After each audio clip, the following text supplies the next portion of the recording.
Isang tauhan ng Toledo City Police Station ang arestado matapos mang-hold up sa isang kooperatiba. Suspect, may 1 million pesos umanong utang sa online sabong.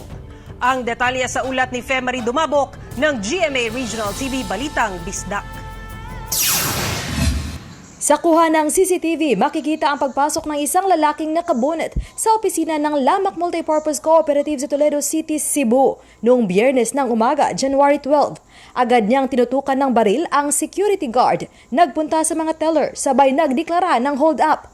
Aabot sa 200,000 pesos ang natangay ng hold-upper. Makikita sa CCTV na tumatakas ang hold-upper sakay ng isang motorsiklo. At sa tulong ng CCTV footage, agad natukoy ang pagkakakilanlan ng suspect na kinilalang si Jmar Ezekiel, isang pulis. Si Patrolman Ezekiel ay nakadestino sa Toledo City Police Station. Ayon sa opisyal ng pulisya, agad nilang na-recover ang ginamit ng motorsiklo at dito nakuha nila ang mga importanteng dokumento. Nakakuha tayo ng mga dokumento ron na nag-identify sa kanya. Una na yun yung part of his issued firearm.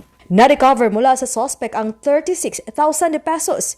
Ito na lang ang naiwan sa kabuuang natangay niya. Ayon kay Police Lieutenant Colonel Salvatierra, inamin umano sa kanya ng suspect ang krimen at nagawa niya daw ito dahil sa mahigit kumulang 1 million pesos niyang utang sa online sabong.